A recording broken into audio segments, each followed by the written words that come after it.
하나님께서 우리에게 주시는 말씀은 신약성경 야고보서 4장 1절에서 10절까지 말씀입니다. 신약성경 야고보서 4장 1절에서 10절까지 말씀입니다.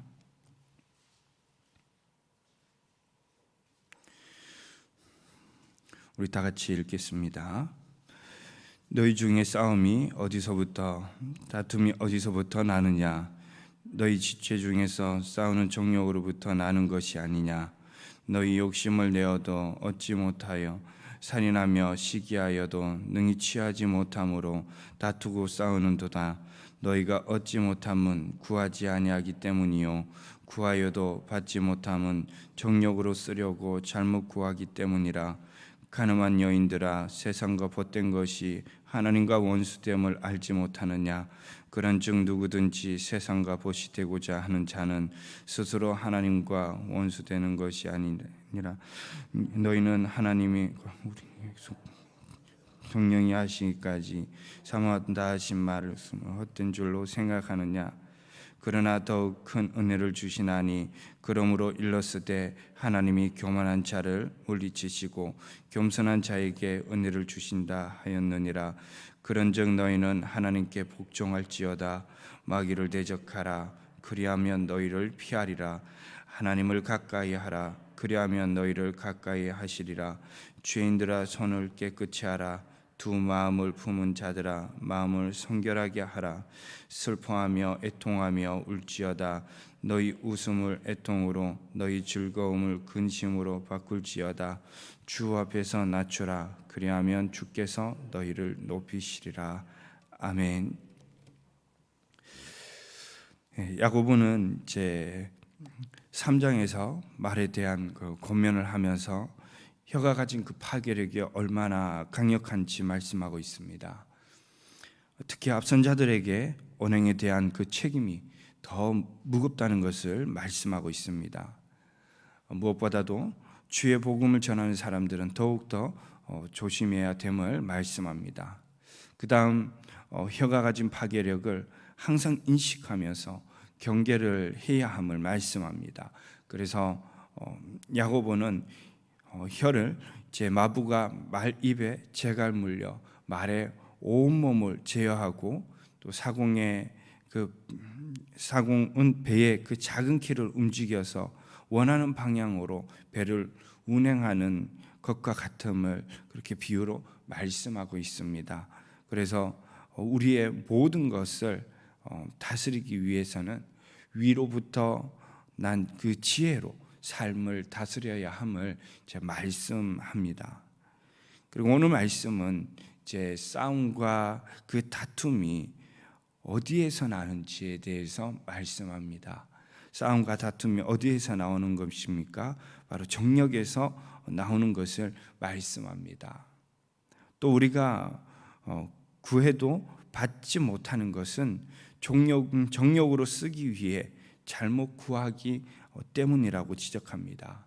그리고 하나님을 떠나 세상과 벗되고자 하는 사람은 하나님과 원수가 됨을 말씀합니다. 또한 하나님께 순종하고 마귀를 대적하며 손과 마음을 정결하게 하고 또 주님 앞에서 낮추면 주님이 높이실 것을 말씀하고 있습니다.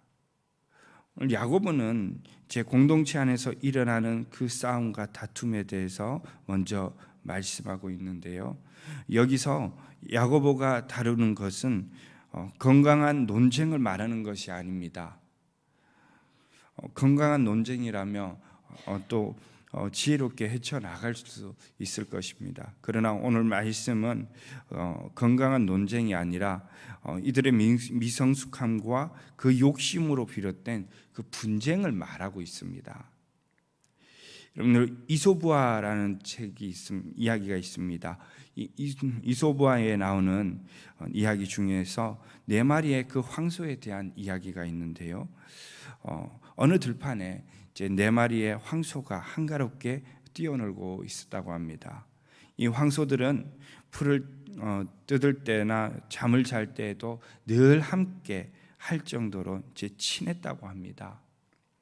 위험이 닥치면 서로 힘을 합쳐서 또 위기를 극복했다고 합니다. 그런데 이제 사자 한 마리가 이 황소들을 호시탐탐 노렸으나 이제 네 마리를 한꺼번에 이제 상대하기가 힘에 겨웠다고 합니다. 어느 날 이 사자가 이제 약간 뒤쳐져 이제 풀을 뜯고 있는 황소에게 다가가서 귓속말로 속삭였다고 합니다. 다른 소들이 내 흉을 보던데 라고 말을 했다고 합니다.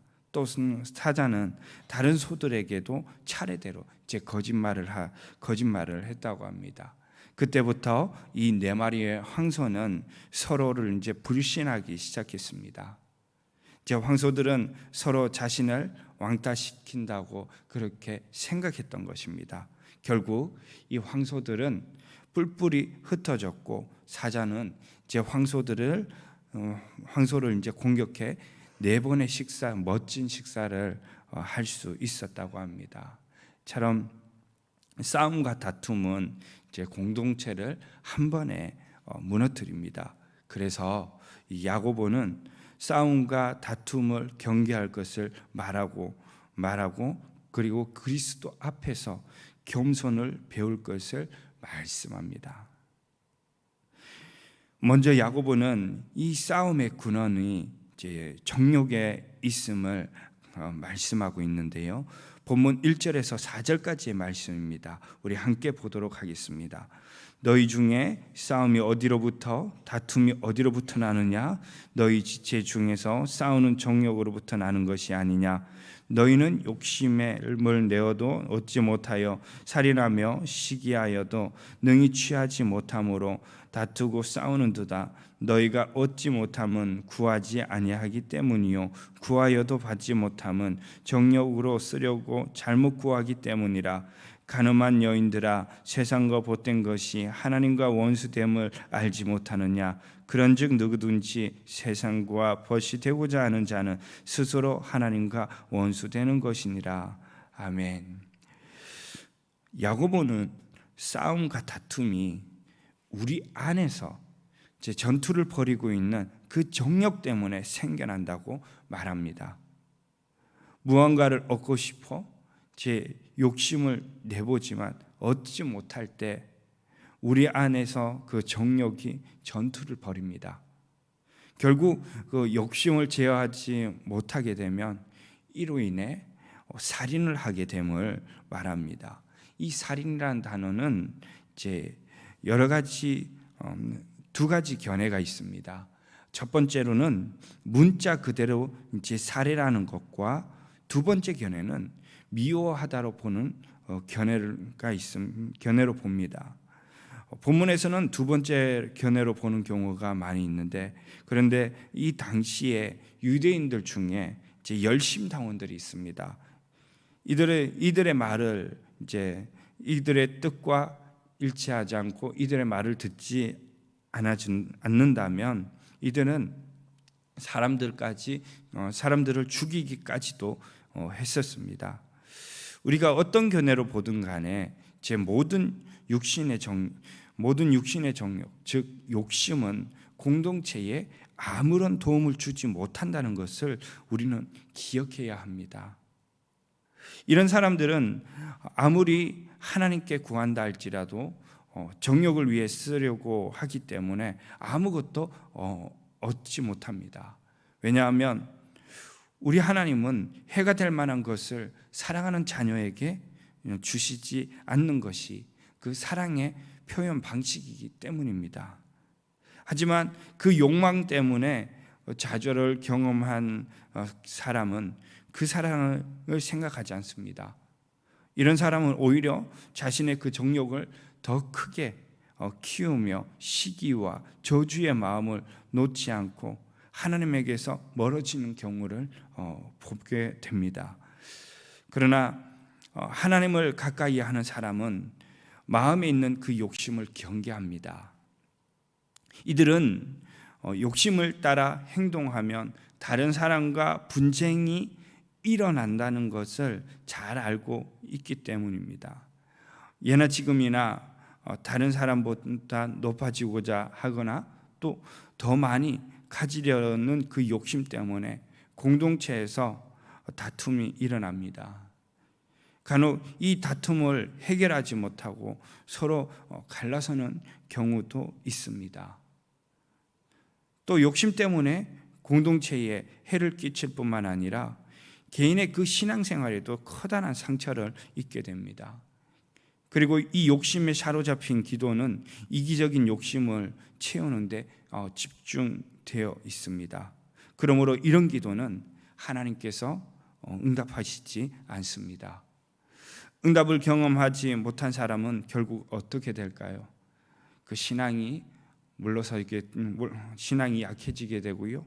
결국 하나님을 원망하면서 마음이 둔해져서 참된 은혜에서 그런 미끄러지게 되는 경우를 보게 됩니다.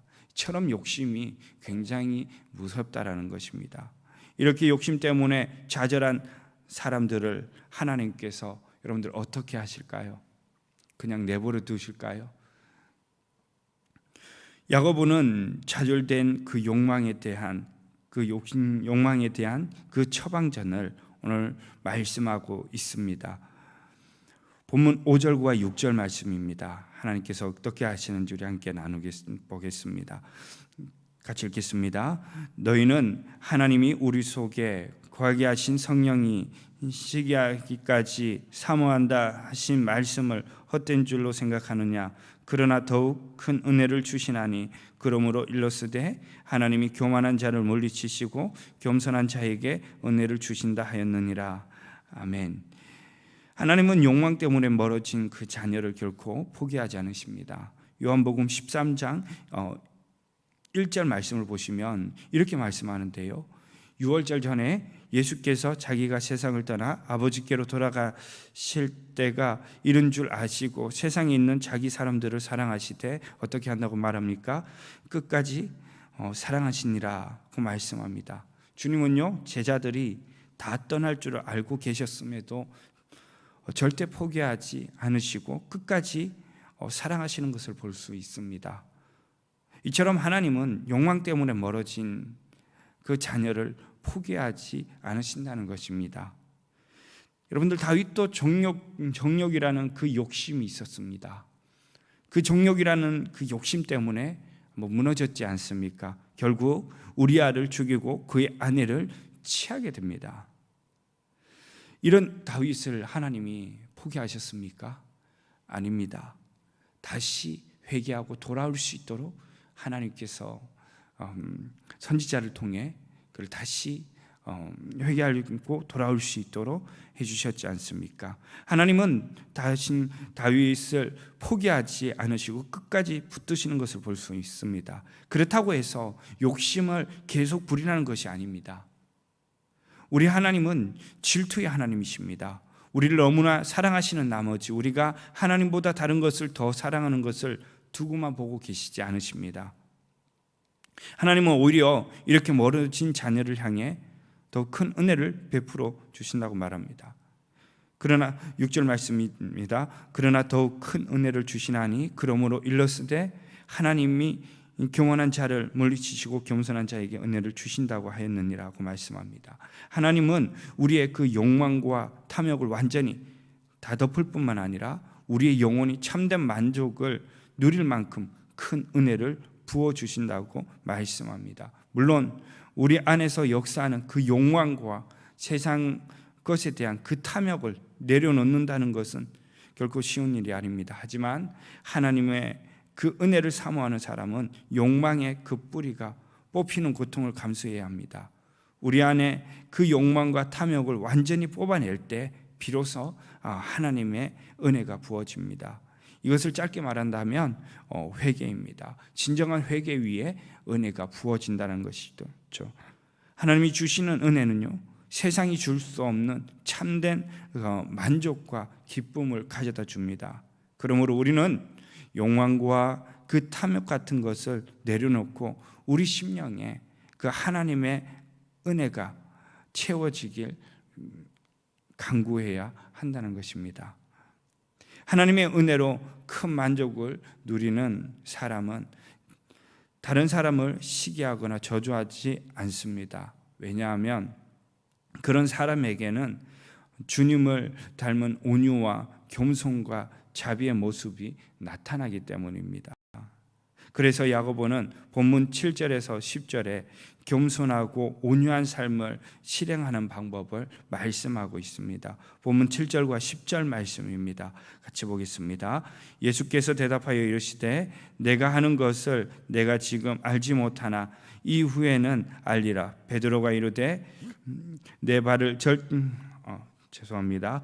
본문 7절에서 10절 말씀입니다. 그런즉 너희는 하나님께 복종할지어다. 마귀를 대적하라. 그리하면 너희를 피하리라. 하나님을 가까이 하라. 그리하면 너희를 가까이 하시리라. 죄인들아 손을 깨끗이 하라. 두 마음을 품은 자들아 마음을 성결하게 하라. 슬퍼하며 애통하며 울지어다. 너희 웃음을 애통으로 너희 즐거움을 근심으로 바꿀지어다. 주 앞에서 낮추라. 그리하면 주께서 너희를 높이시리라. 하나님의 은혜가 부어진 삶은 기쁨과 만족이 넘칩니다. 하지만 그 은혜가 우리의 성품으로 자리 잡기 위해서는 매일매일 실천해야 할 사항들이 있습니다. 무엇입니까? 먼저 하나님께 순종하는 삶입니다. 본문 7절에서 이렇게 말씀합니다. 너희는 하나님께 복종할지어다. 이것은 하나님의 성경 말씀을 잘 지켜 살아가는 것을 넘어 이제 우리의 모든 것을 하나님께 맡기는 자세를 말합니다. 그렇습니다. 하나님께 우리의 모든 것을 맡기게 되면 우리 마음속에 욕망과 그 정욕이 일어나는 것이 아니라 하나님의 말씀으로 충만해지기 때문에 오히려 겸손함을 배우게 된다는 것입니다. 그러므로 우리는 하나님을 가까이 해야 합니다. 그러면 하나님께서 우리를 가까이 하시고 또 우리를 다스리신다는 것입니다. 우리가 하나님을 가까이 할 때 두 마음을 품어서는 안 됩니다. 이스라엘이 두 마음을 품었을 때 어떻게 됩니까? 하나님은 이들을 책망하게 됩니다. 하나님을 가까이 하는 사람은 겸손한 마음을 유지해야 되고 그리고 그 마음을 유지하기 위해서 항상 노력해야 합니다. 또 하나님을 가까이 하는 사람들은 은혜 없이 살 수 없다고 고백하며 하나님께 나아가야 합니다. 이들은 은혜를 받기 위해 언제든지 자기를 낮추기를 기뻐합니다. 이렇게 자기를 낮추는 사람들을 향한 하나님의 놀라운 약속이 있습니다. 무엇입니까? 하나님이 이들을 높여 주신다는 것입니다. 어떤 사람들은 높은 자리를 추구하면서 학식과 그 지위를 얻으려고 노력하고 사람들에게 인정을 받으려고 수고를 아끼지 않습니다. 때로는 정당하지 못한 방법까지 동원해서 자신이 원하는 그 지위에 도달하기도 합니다. 하지만 참된 영예는 하나님이 주시는 것입니다. 세상 만물을 다스리는 하나님이 당신의 권세와 능력으로 사람을 위대하게도 하시고 높이기도 하십니다. 하나님만 의지하는 겸손한 마음을 구하면 하나님이 높여주십니다. 유명한 신학자 플리처는 한 신학생에게 사람들에게 영향력 있는 사역자가 되는 방법에 대한 질문을 받았다고 합니다. 그때 플리처 박사는 이렇게 말했다고 합니다. 자신을 영국에서 가장 보잘것없는 존재로 여기는 겸손한 마음을 갖는다면 하나님이 그를 통해 일하실 것입니다 라고 대답했습니다.